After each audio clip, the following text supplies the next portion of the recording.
Viva a internet que caiu. Estão me ouvindo?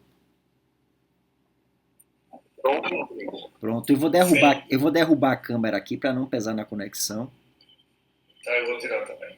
por garantia. Eu não fiquei no IF, vim para casa por causa da conexão e a conexão tá me derrubando. É brincadeira.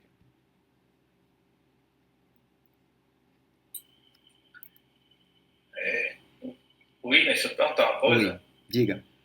Eu coloquei aqui no nosso grupo, aí vieram me perguntar se vai ser sempre nesse mesmo horário. Eu posso Lembrando, tentar ver outros horários, entendeu? Pelo formulário que me responderam, a maior quantidade de pessoas responderam nesse horário, entendi. entendeu? Vai ficar gravado? Eu tô tentando gravar aqui, espero que dê certo, aí eu coloco no YouTube. Tá bom, fechado. Beleza, Se valeu. alguém tiver alguma ferramenta de gravação, por favor, grave também aí. Beleza. E outra coisa, né, Sara estava conversando comigo da possibilidade dela também ser multiplicadora e tentar fazer também em outros dias. Mas aí eu vou conversar com ela para verificar essa possibilidade se ela pode sair multiplicando essa logística também. A Sauda da Engenharia Civil? Isso. Ok. Eu mesma. Olha, Sara aí. Opa, tudo bom, professora? É que tá sem fotinha aqui, é verdade, Sara. Então, continuemos. Então, essa é a lógica, certo? A gente vai estar simulando problemas reais da atuação dos nossos alunos e a gente vai focar em fomentar esse processo de construção do conhecimento a partir da parte conceitual, procedimental, atitudinal, de forma objetiva. Então, na hora que você cria um problema de PBL para inserção em sala de aula, a gente tem que focar em cada um desses tipos de objetivos, né, para que a gente possa conduzir e mediar. O perfil muito de mercado que a gente tem hoje é um perfil de liderança, é um perfil da pessoa se expor, né, de conseguir liderar uma equipe, de conseguir conduzir a gestão de uma equipe. Então, a lógica do PBL é conseguir fomentar esse processo de construção do conhecimento, principalmente para trabalhos em equipes e para a liderança, né, o processo de gestão, de fato, de um grupo, de um GT, né, de um grupo de trabalho. Para ser um PBL, o que é que ele precisa contemplar? Então, o primeiro passo, um problema da vida real, certo? E ele vai preceder obrigatoriamente a discussão de uma teoria. Então, o problema existe muito antes da teoria e muitas vezes a gente acaba utilizando, né, criando uma teoria para resolver esse problema. Item B, demanda de um processo formal de solução de problemas. Então, existem algumas técnicas. Dentro da matemática, a gente tem um autor chamado George Polya. Ele é especialista nesse processo de solução de problemas. Né? Nós, na matemática, temos uma temática chamada resolução de problemas. E para que a gente resolva um problema, existe uma técnica, né, um passo a passo específico para que você dê conta da solução desse problema. E a gente vai estar vendo alguns desses elementos no próximo slide.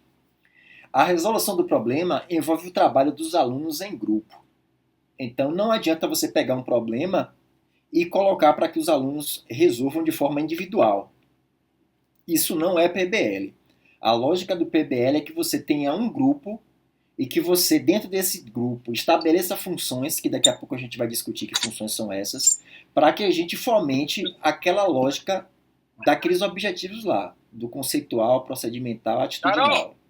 aí quando terminar, você pode deixar a bola lá em frente à porta, depois vem guardar. Vem a Carol também participar. Letra D implica o estudo autorregulado e autônomo dos alunos. Tranquilo, Alberto. Implica o estudo autorregulado e autônomo dos alunos.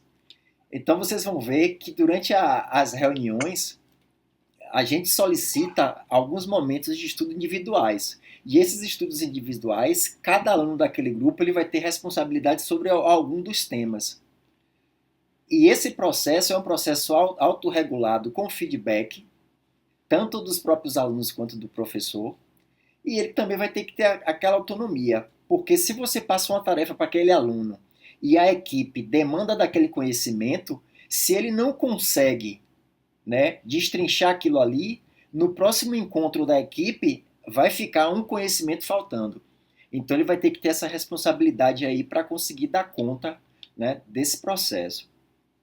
E a letra E, idealmente, favorece a integração dos conhecimentos. Então, como a gente vai ver, para alguns tipos de problema, a gente vai demandar de outros pré-requisitos que muitas vezes não estão sendo trabalhados na nossa disciplina, mas que provavelmente já tenham sido trabalhadas em outras disciplinas anteriores. Então, é um conhecimento que a todo momento você vai ter que rebuscar, né, verificar o que é que você tem de conhecimento anterior, porque esse conhecimento anterior ele vai ser necessário para a solução do problema que é apresentado para a turma. Gente, não, isso não é um monólogo, tá? Qualquer coisa, vocês podem ficar à vontade aí, me interromper e falar. Pronto, então como é que funciona a lógica da etapa do PBL? Então, no primeiro momento, você vai criar uma introdução e a definição do problema. Geralmente a gente cria uma folha com todo o contexto do problema, né, para que os alunos se insiram dessa lógica. Você vai definir o problema. Muitas vezes esse problema ele não é tão visível assim. Você não deve muitas vezes colocar a questão norteadora. Essa questão norteadora do problema, ela fica indireta. Então, ao longo aí do processo de construção do conhecimento dentro do grupo, vão surgir questionamentos sobre de fato o que é o problema e eles vão estar atacando esse problema. É importante que a gente tenha noção, né, do que é o problema de fato. Um problema, ele pode ter várias soluções. E é algo que eu vou estar discutindo daqui a pouco. Mas a gente tem que ter essa consciência de que ao criar um problema, a gente tem que criar um problema que permita várias soluções. A única diferença é que você vai ter soluções mais eficientes do que outras. Mas vai ser possível com que cada equipe ou que cada grupo percorra um caminho diferente para a solução, a depender do conhecimento que ele tenha, dos pré-requisitos que o grupo tenha. Eles podem utilizar ferramentas diferenciadas para esse processo de solução e que automaticamente vão ter soluções mais eficientes ou não.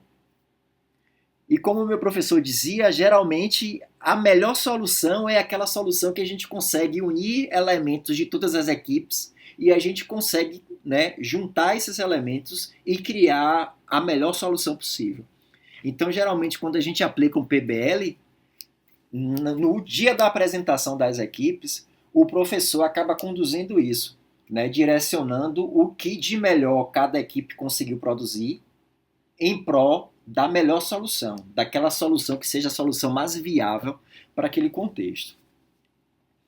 Automaticamente, para que a gente consiga solucionar um problema, a gente tem que fazer o levantamento de hipóteses.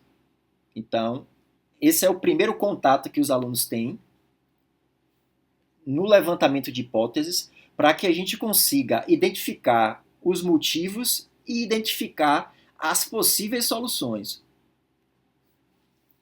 Com base nisso, a gente pode partir para a primeira tentativa de solução, com base nos conhecimentos prévios. A depender da situação, talvez os conhecimentos prévios que os alunos detenham não sejam capazes de permitir a solução completa da situação. E aí vai caber ao professor fazer as sessões tutoriais.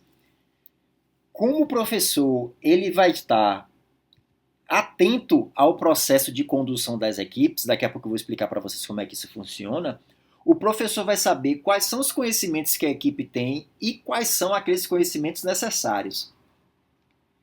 E nesse momento, o professor monta uma sessão tutorial para que ele explique algum conteúdo em que os alunos estejam emperrados. Então, não estou conseguindo passar desse ponto, eu preciso de tal conhecimento. Nada impede do professor marcar uma sessão tutorial e nessa sessão tutorial ele explicar mais ou menos o funcionamento de determinada teoria para que os alunos consigam avançar. Segundo, aí vamos seguindo a levantamento de pontos de aprendizagem. Então é nesse ponto que pode acontecer, né, as sessões tutoriais. A depender do conhecimento prévio do aluno, ou ele vai ter que buscar algum conteúdo, certo? Então ele vai ter que levantar esses pontos de aprendizagem, o que é que a equipe sabe, o que é que a equipe não sabe. Automaticamente o professor vai saber se aquele conceito, se aquele conteúdo é algo passível dos alunos conseguirem aprender ou se vai demandar da intervenção dele. Seguindo aí, a gente vai ter o planejamento do trabalho do grupo. Aí vai ficar a critério seu, a depender da complexidade do problema, quantas reuniões de grupo você vai ter. Então vai ser a critério do professor. Como eu tinha comentado, cada sessão de trabalho em grupo é demandado algumas atividades individuais. Então cada aluno ele sai da sessão tutorial com algumas demandas e ele vai ficar responsável por aquela demanda. Depois disso, no outro encontro, ele vai fazer o compartilhamento dessas informações, do que foi que ele aprendeu, se ele avançou ou se ele não avançou. O grupo tenta reunir aquelas informações e aplicar no conhecimento dos problemas. Então, ele vai tentar, de fato, a solução do problema com aquela teoria. E, no final de tudo, né, ele vai fazer a apresentação da solução para a sala. E como todo processo avaliativo, né, a gente vai ter a autoavaliação do processo. Então, depois que os alunos apresentam, né, o professor separa esse momento de autoavaliação. Então, a própria equipe se autoavalia e o professor faz a avaliação do grupo. Então, essas daí são as etapas do PBL.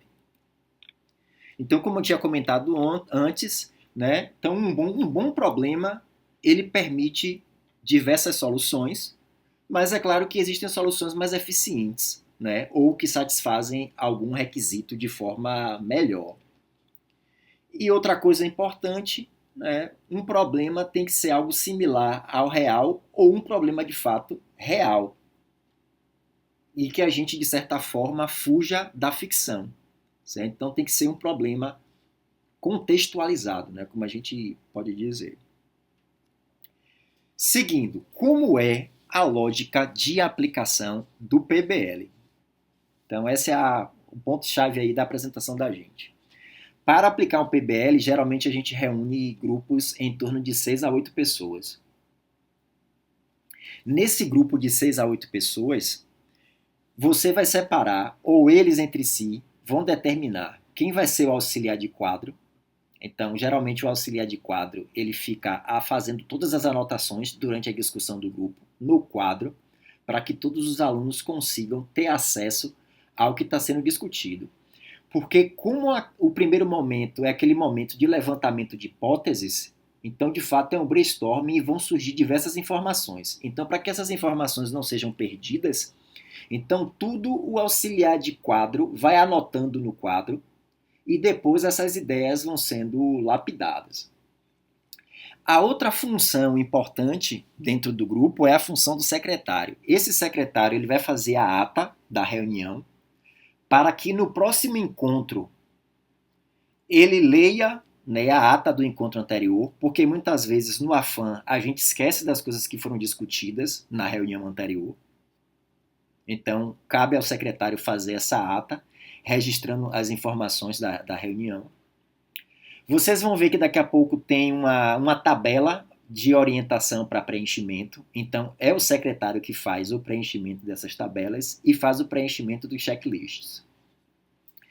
E a outra função importante da equipe é a função de coordenador.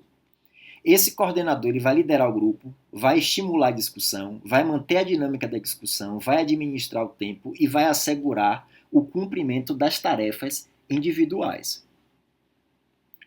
Se vocês observarem, cada uma dessas funções é para conseguir dar conta daqueles objetivos procedimentais, conceituais e atitudinais. É isso que o mercado de trabalho busca hoje, de pessoas que saibam lidar em equipe, que saibam liderar também e que saibam exercer outras funções que possam contribuir para esse processo de desenvolvimento em grupo.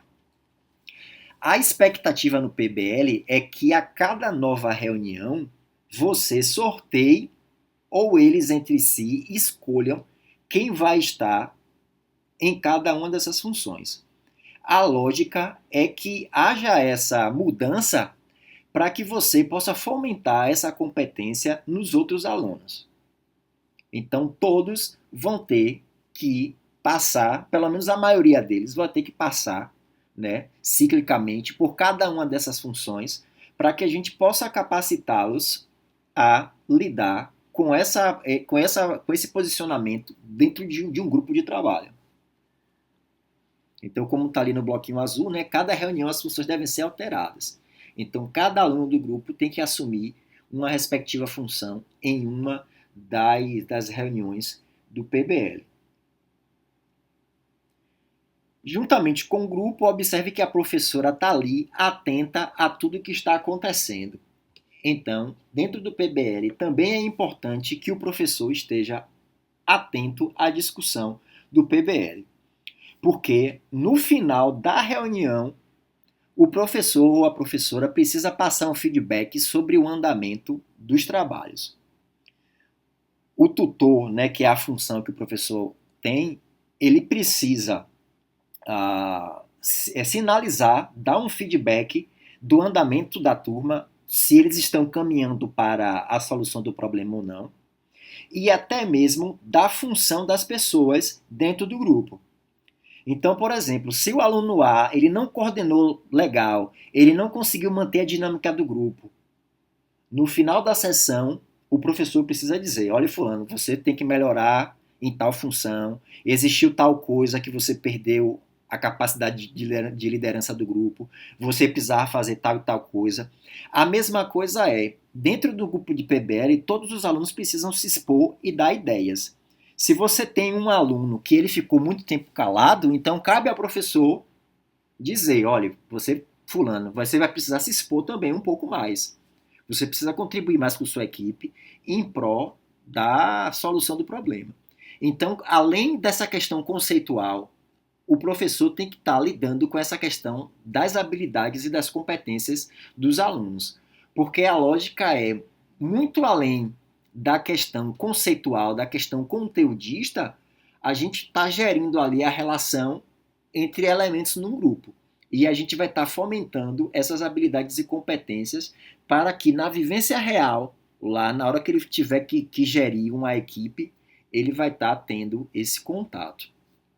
E como eu tinha comentado, né, com o professor atento ao que está acontecendo, o professor vai estar ciente se ele vai precisar explicar algum conteúdo teórico durante as sessões tutoriais. A lógica das sessões tutoriais fica a critério do professor. Então, por exemplo, você pode fazer uma aula da introdução do problema, apresentação do problema, você coloca nessa mesma aula para os alunos começarem o levantamento das hipóteses. Se você observar que está tendo algum problema ali com relação a algum conceito, algum conteúdo que eles não dominam, você marca uma sessão tutorial. Nessa sessão tutorial, você explica o conteúdo para que na outra sessão de grupo os alunos tenham ideia de que aquele assunto que você abordou pode ser inserido para a solução do problema.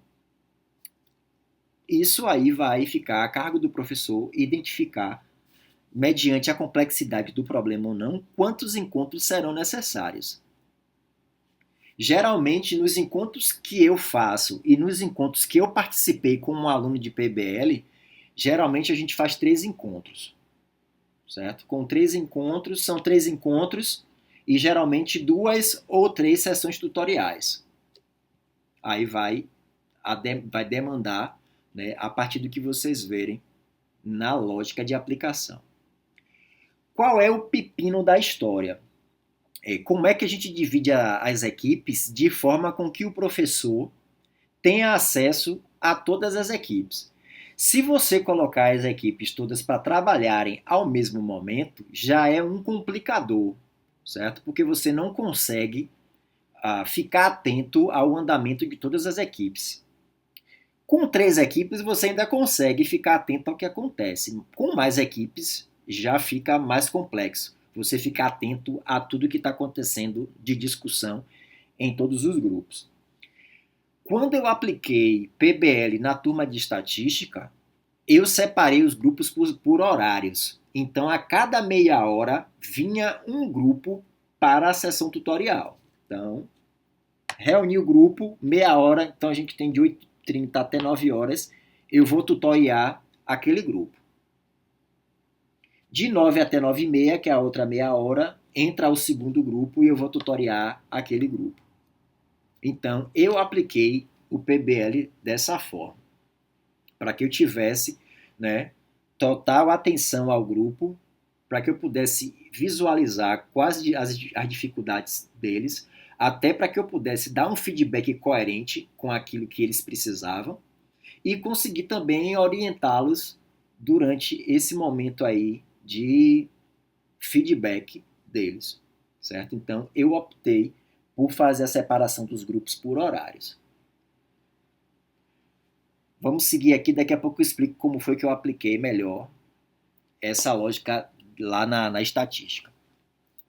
Então, aqui tá os materiais. Então, aqui na esquerda tem um problema. Então, observe que aí tem umas duas folhas do problema. Então, tem um texto explicando o contexto, é a aplicação. Daqui a pouco eu mostro para vocês ele detalhadamente. E tem essa tabela, que é o procedimento que deve ser preenchido com cada item necessário para a resolução do problema. Então, se eu preciso de algum conhecimento, esse conhecimento é um conhecimento tácito, é um conhecimento profissional, é um conhecimento acadêmico, quem vai ficar responsável? Qual é o brainstorming? Com base nesse brainstorming, qual é o fato, né? O que é de existência ali, de conceito que você já sabe ou de conceito que você pode utilizar. Então, você anota nessa tabela para que, a partir disso, você consiga direcionar o percorrer da solução do problema. Então, esse problema dos autômatos celulares é este problema aqui. Ó. Deixa eu aumentar um pouquinho a fonte para vocês conseguirem enxergar.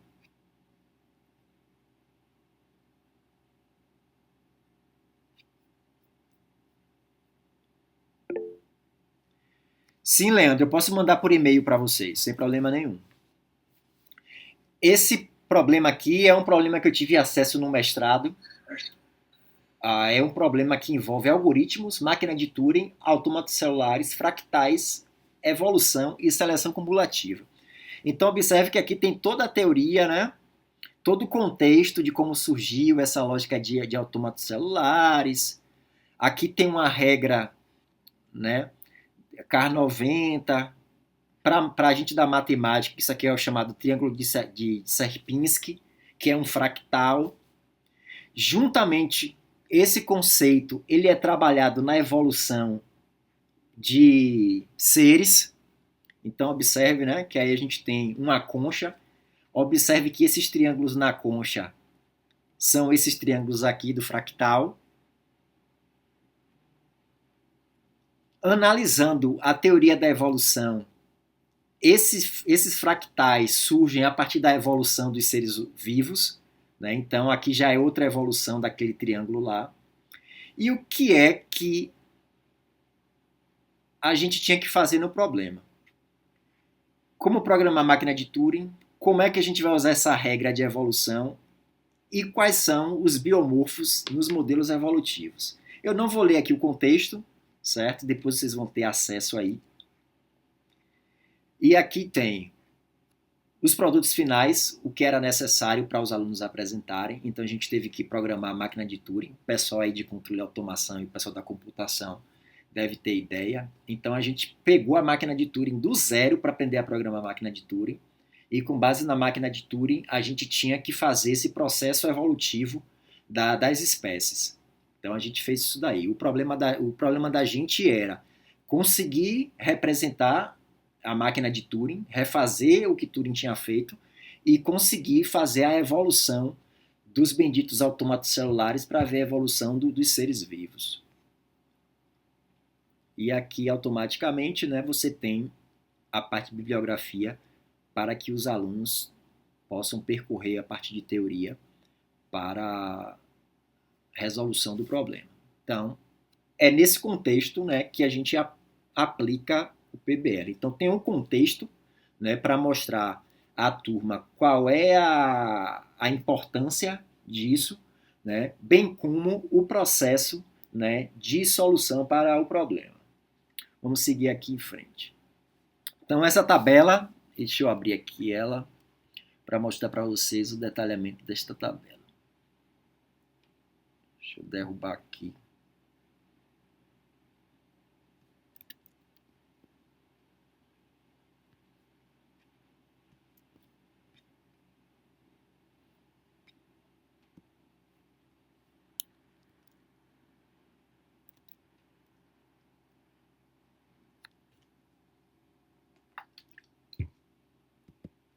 Deixa eu derrubar essa apresentação e colocar aqui o...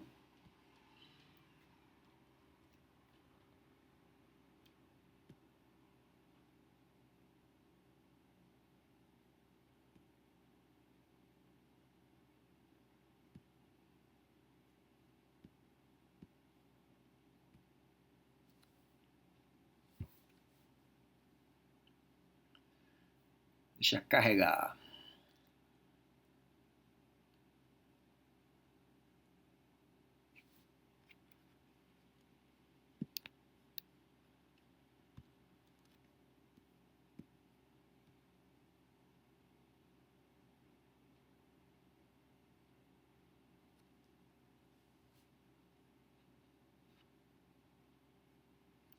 Já está aparecendo para vocês a tabela?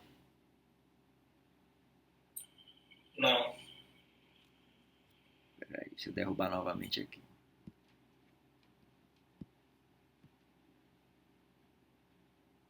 E agora? Agora sim. Pronto. Então, essa tabela, ela é composta aí por 3 momentos, certo? Tem um momento aí, processo de resolução de problemas com ideias e fatos. Então, observe que aqui, aquele brainstorming que o aluno está copiando no quadro, o secretário passa para cá.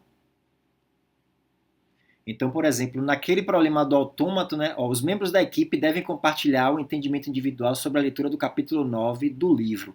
É nesse capítulo 9 que tem aquela lógica da regra. Outra coisa que a gente ia precisar fazer era calcular a dimensão fractal.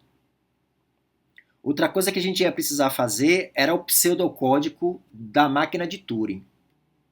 E aí você vai preencher se aquele conhecimento é um conhecimento tácito, né, algo que a gente sabe, é o conhecimento comum, se é um conhecimento da área de atuação ou se é um conhecimento acadêmico-científico. Então, a depender disso, você vai direcionar para cada um aluno que tem mais habilidade ou que tem conhecimento sobre determinada área. E aqui tem os fatos. Ó, a solução do triângulo de Sierpinski não contempla a regra 90, então era outra regra. Então isso daqui era um fato, a gente tinha total consciência de que o triângulo de Sierpinski não era com aquela regra. Pelo cálculo de fractal, obrigatoriamente a gente sabe que o cálculo do triângulo equilátero lá, daqueles triângulos equiláteros, eram por aproximação, não era um valor exato. Então isso era um fato que, analisando o texto, a gente teve a consciência. Nessa tabela a gente conseguia, né, direcionar isso. Então aqui a gente tem outro momento aqui, nas questões de aprendizagem, o que é que a gente precisa aprender, qual é o plano de ação, né, incluindo as metas. Então, o que é que a gente precisa aprender? Eu preciso ver como é que simula a regra 90. Então, para aprender como é que simulava a regra 90, o que é que eu preciso? Então, eu preciso pesquisar algum livro. Então, essa parte da tabela aqui já era o plano de ação individual para cada um dos alunos. E aqui seria o pós-encontro, né? Então, depois que a gente teve aquele estudo individual, a gente já tinha noção de algumas coisas que a gente já conseguiu aprender, e depois a gente ia retroalimentar esse processo com base no que a gente conseguiu aprender ou não. E aqui você tem, né, o responsável, a data e outros tipos de ocorrências que você pode anotar.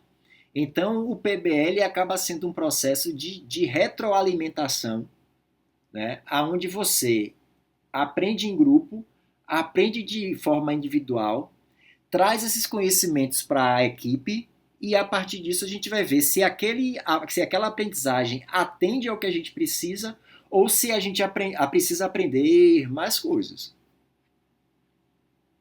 Vamos seguir aqui e voltar para a apresentação.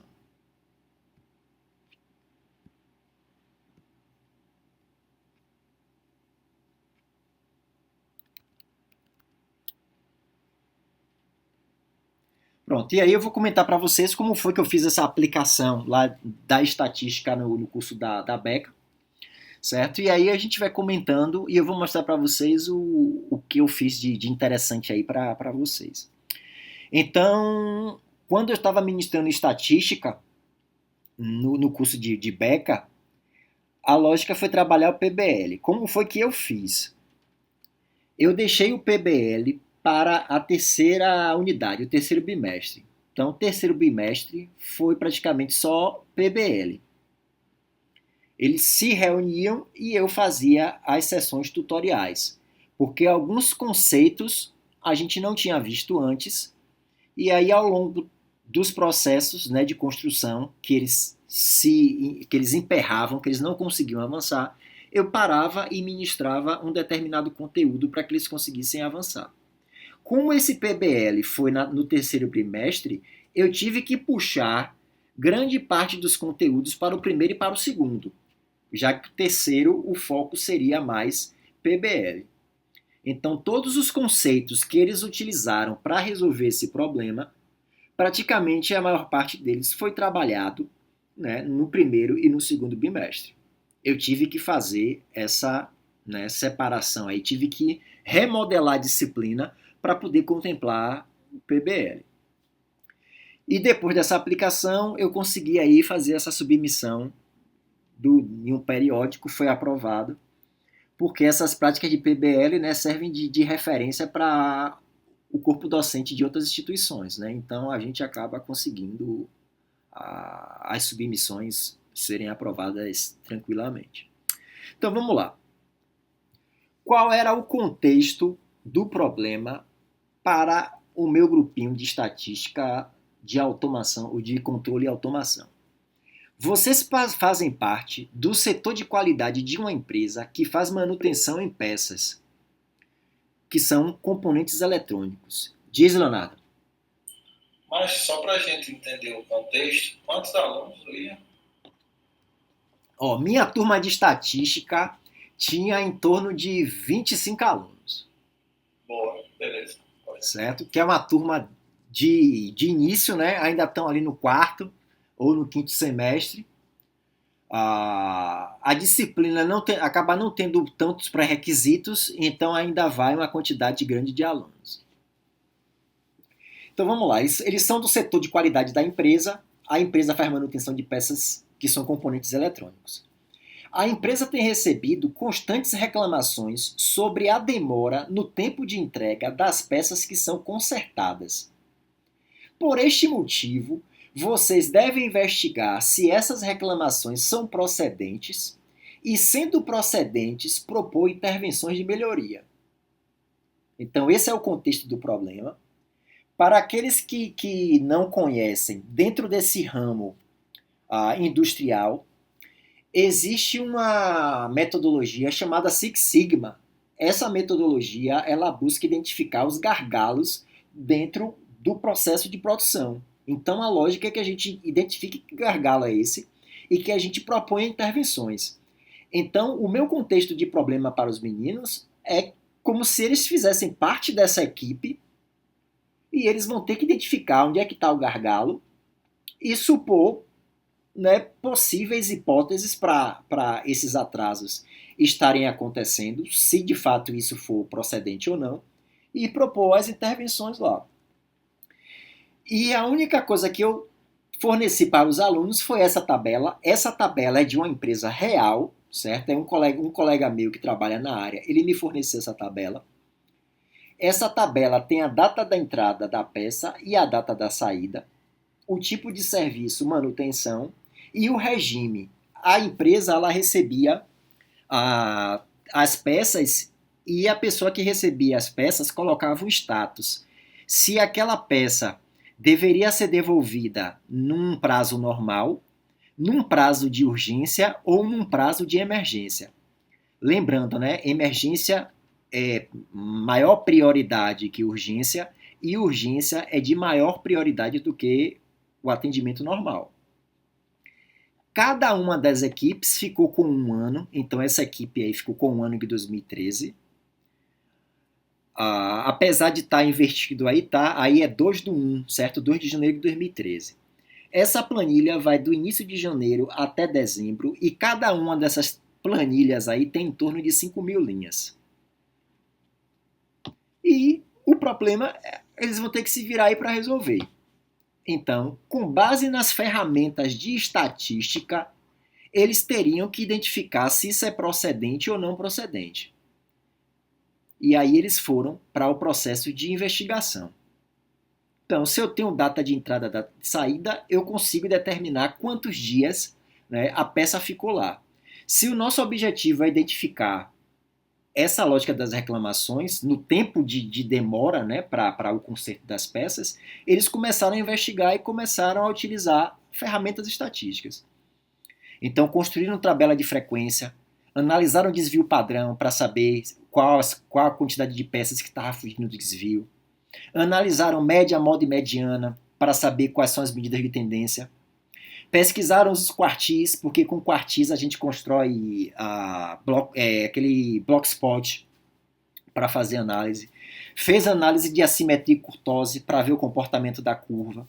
Fez análise dos centis, porque dos centis você também precisa desses valores para conseguir fazer assimetria e curtose. E ao longo das sessões tutoriais, eu expliquei para eles a questão das distribuições.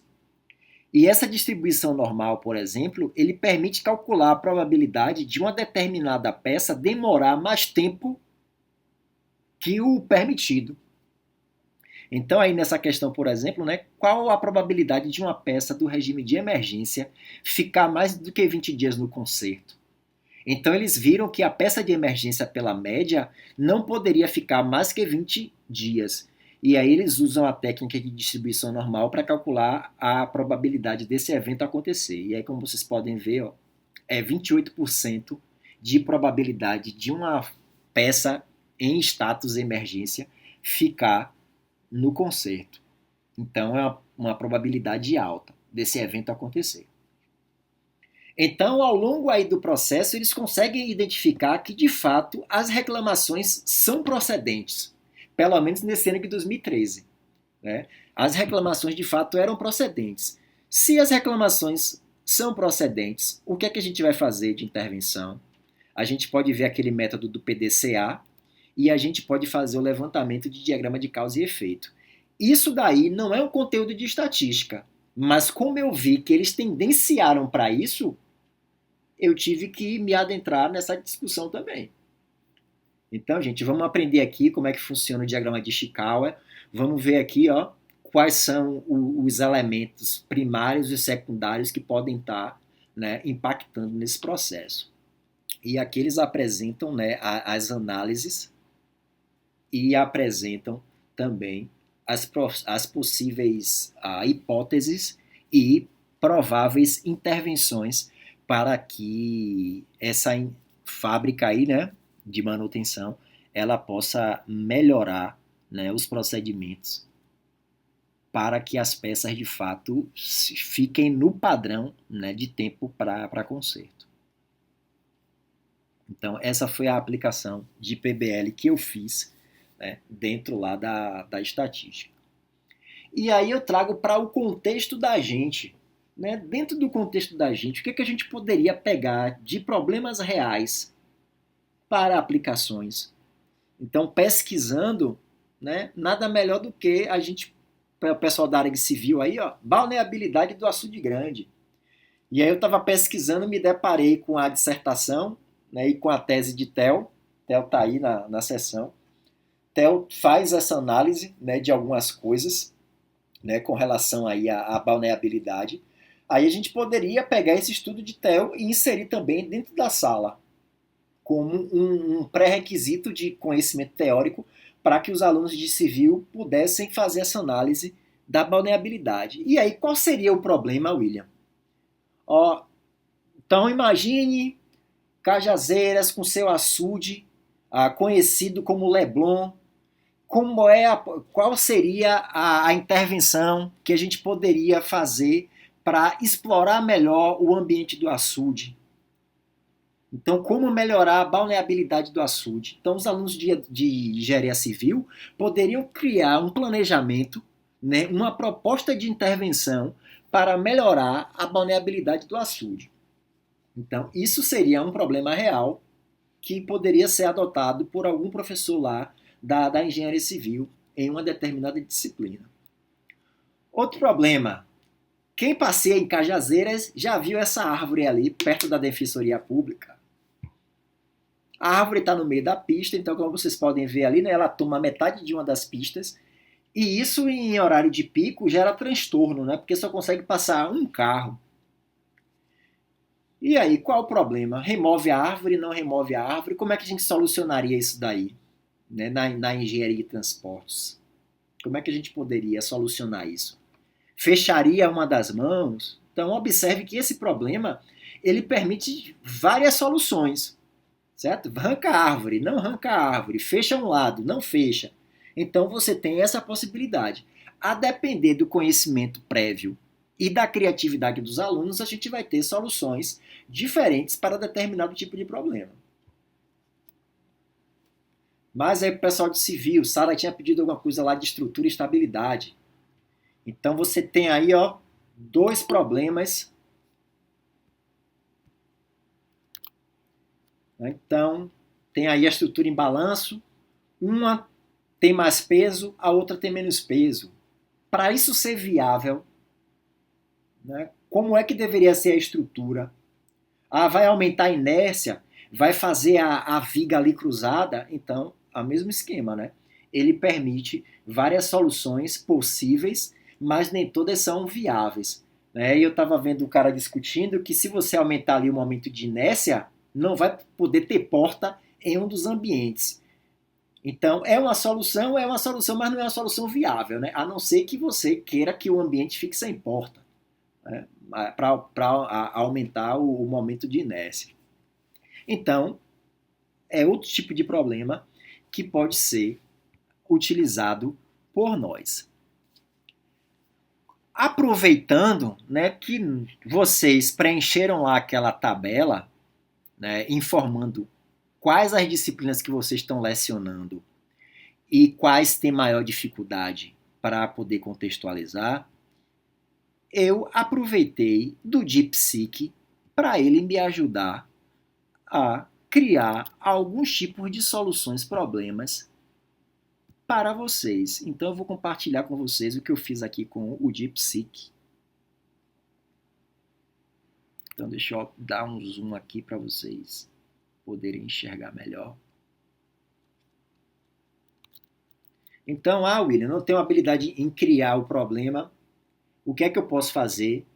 Usa a inteligência artificial para ela lhe ajudar até você aprender a criar os problemas. Então vamos lá. Diva pediu lá a psicologia da aprendizagem. Então o problema é dificuldades de aprendizagem em um adolescente com ansiedade escolar. Qual é o contexto? João, 15 anos, é um aluno do 9º ano do ensino fundamental que apresenta queda significativa no rendimento escolar nos últimos 6 meses. Dificuldades de concentração em aula e esquecimento frequente dos conteúdos. Relatos de brancos durante as avaliações, mesmo sabendo o conteúdo. Evitação de atividades em grupo e isolamento social na escola. Sintomas físicos, sudorese, taquicardia, antes de ir para a escola. A equipe pedagógica suspeita de ansiedade escolar, mas não sabe como intervir de forma eficaz considerando os processos psicológicos envolvidos na aprendizagem. Quais são, ao caso, teorias